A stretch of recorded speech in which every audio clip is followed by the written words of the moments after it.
So sadly, all good things come to an end, and one was posted back to UK from India.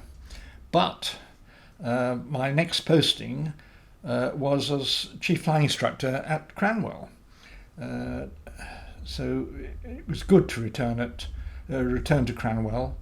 But first of all, one had to, of course, do refresher flying and get one's instructor category back. And Cranwell, needless to say, was more than a pleasure. One of the great delights I used to take was, with often a busy day with paperwork, as well as trying to fit some flying in, was to get up early and do the early morning weather check, which gave one quite a sense of freedom. I also had to have a break from flying during that tour because I probably wandered around too many remote Indian villages.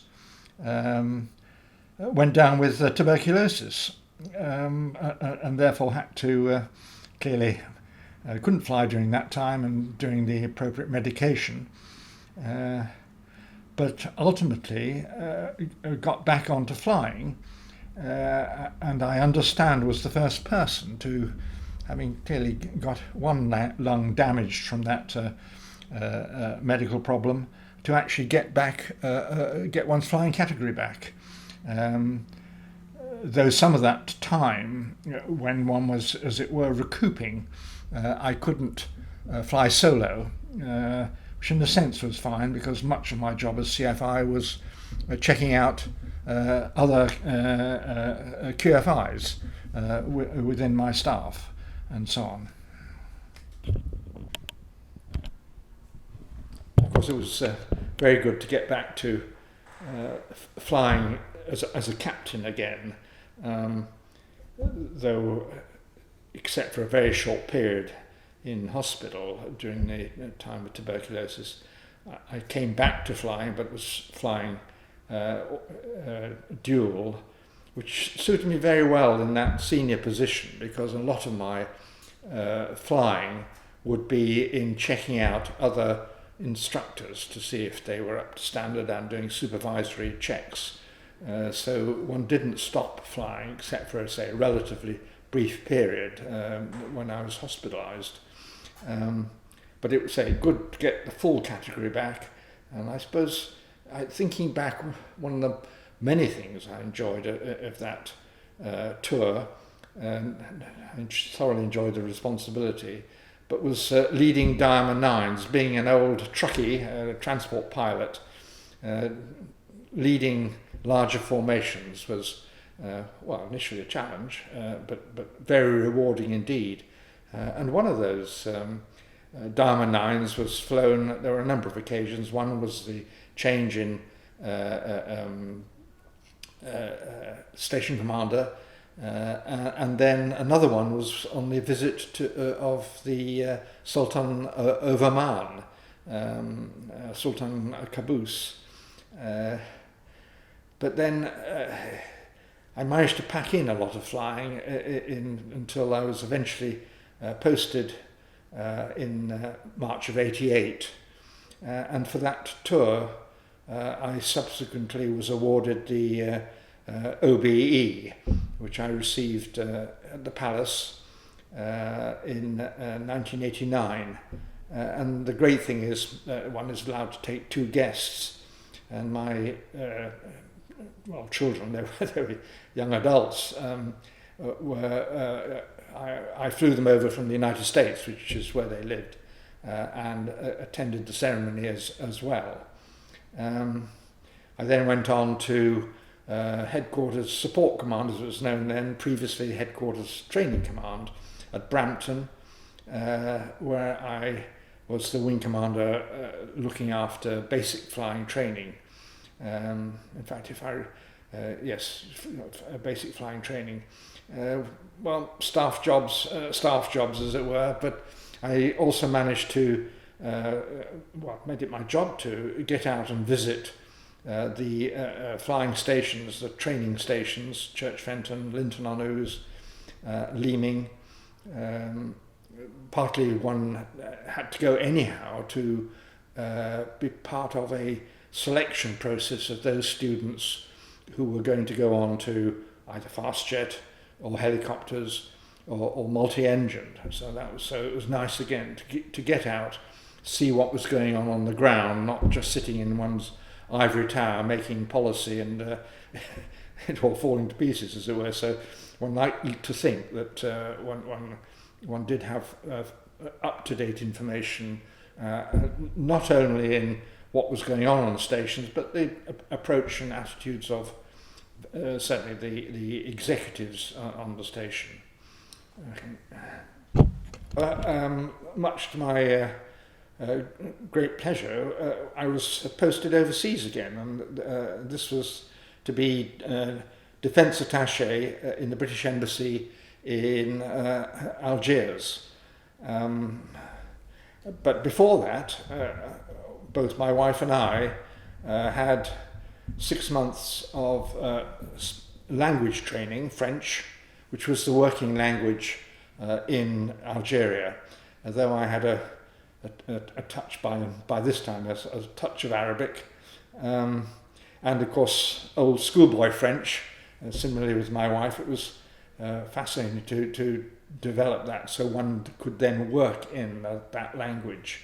The interesting thing is our teacher was not herself French. She was of a Walloon background and was a French-speaking part of Belgium, so slightly different. So in many ways we learned where there were little differences, the Walloon accent and one or two words which were colloquially certainly slightly different from, if you like, pure French. And then in July 90, we were off to Algeria, and thoroughly enjoyable to get us living, as I said before, in a different culture, where one had not only the French, as people know, the deep French background from the colonial era, but the people of the hills, and much of my brief again allowed me to get out into the desert, into the Sahara, and I travelled around the Sahara really quite substantially. Had visits out from my son, which was nice, and his then wife, so they were able to come and experience the desert, travelling four-wheel vehicles, no camels. But then part of my brief took me to looking at certain things which were going on in Algiers,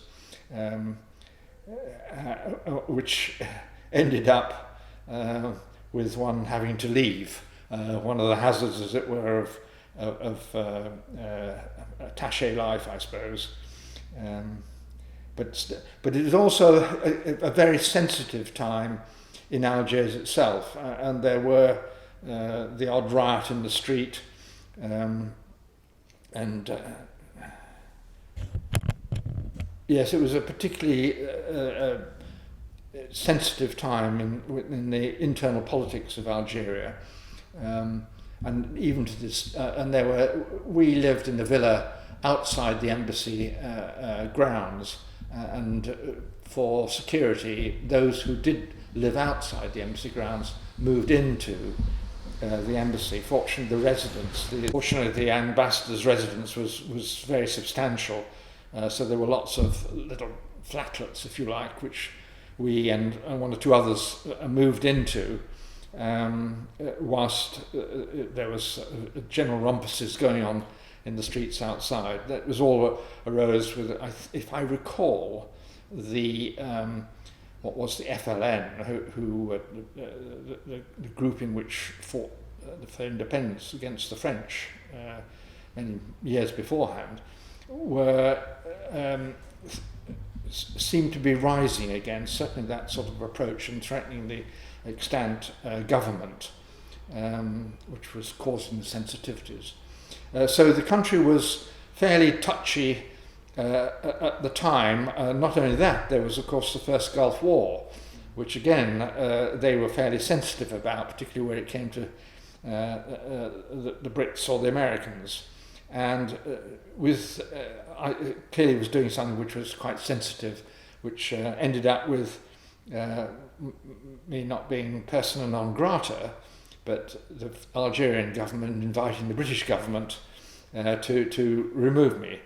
And then they wouldn't, and the return of that was that the Brits wouldn't let on as to what was so sensitive. Well, in truth, yes, we had to return back to UK, but still it was made public as to why there were those particular sensitivities with what I was doing at the time. So having returned to the United Kingdom, I was posted to Joint Headquarters at High Wycombe as Director of Operations. I was down in the bunker, in the hole, underground, which was very interesting. Well, I was there for about 3 or 4 months, from June to October, before getting a proper posting. It was really a sort of holding posting, but was fascinating in terms of working in essentially Strike Command, down in the bunker, in the hole, and underground. And it was during the period, and really what I was most concerned with was our involvement in Kurdistan, where we of course had people out there, and it was a matter of coordinating, relaying any policy decisions from CNC and Chief of Staff of Strike Command. And then, and interesting, there was quite a lot of pressure from those out in Kurdistan, if you like, in saying, when, there's not much now going on, and when are we coming home, and so on and so forth. But that didn't last long, because I was then posted to Ministry of Defence, my first posting, and only posting, I hasten to add, to the Ministry of Defence as Deputy Director of Training Policy, which was looking, as it suggests, policy of essentially basic flying training. And that was very interesting, working under my Air Commodore. The director was Dickie Duckett, who of course had led the Red Arrows for quite some time, and I'd also known his father, when I went through Cranwell as a cadet. His father was a director, I think, of sciences. So it was interesting. And indeed, Dickie Duckett went through Cranwell as a more junior cadet when I was going through. So there was a sort of general reunion, if you like, there. And served as there for a year, and should I say 2 years, before being posted to, as it was then, Senior Air Staff Officer to the Air Cadet Organisation, based, again at the time, at RAF Newton. Not long after that was in November '93, but not long after that, Newton, in the general running down of the Air Force, closed, and headquarters air cadets moved to Daedalus House at Cranwell, which is where it still is. Daedalus House was not quite Daedalus House as it used to be when I first went there, when it was the selection centre for Cranwell, but it was interesting to have a reunion. But it had been expanded to take the number of officers required for, and adapt it to the purpose of running the Air Cadet organisation. And that Senior Air Staff Officer job was a group captain post. There was also a a group captain in charge of administration. But again, with rationalisation, it then came down to one group captain, then called Chief of Staff, which I then took on, with a wing commander running the admin side. So one really essentially had cover of everything in support of a commandant, a one-star commandant. And I remained in that job. I retired from the regular service in 1997, but remained in the job as a retired officer until April 07, the ripe old age of 60. So I had a jolly good stint and a thoroughly enjoyable time in the Air Cadet organisation. It was so rewarding not only to develop at a distance, albeit, young people's interest in the Air Force and flying. I hasten to add it wasn't then considered a recruiting organisation. It was merely to stimulate interest. But I made a lot of voluntary visits to squadrons and combined cadet force units at schools, both voluntarily or was invited to them, or to carry out inspections which were a regular requirement, or carrying out inspections for competitions to find, say, for example, the best squadron in the country. They were also periodically inspecting the combined cadet force units, just so that every so often they saw a senior officer rather than the routine inspections they would always have every year. But it was, again, tremendously stimulating to see the enthusiasm, and I hasten to add, it inevitably was enthusiasm, or there was an element of putting on a show as well, but that says something too, of the young people and their involvement and the tremendous breadth of stuff they were doing.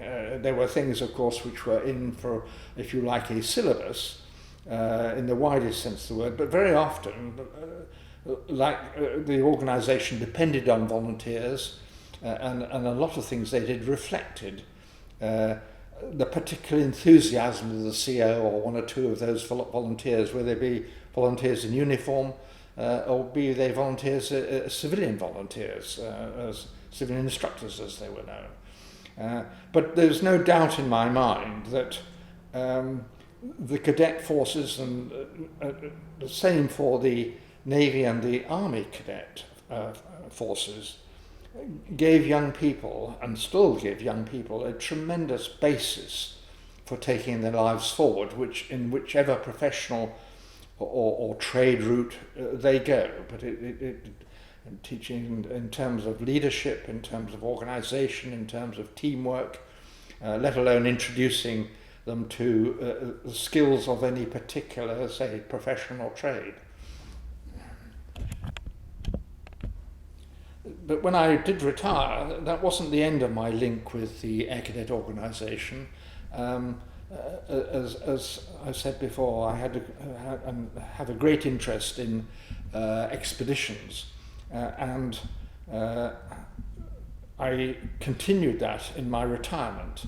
And one way I decided to do was to offer to lead expeditions to places I knew that the Air Cadet organisation hadn't run expeditions to in the world. So, and I therefore took volunteer staff and adult cadets to those places I knew they hadn't been.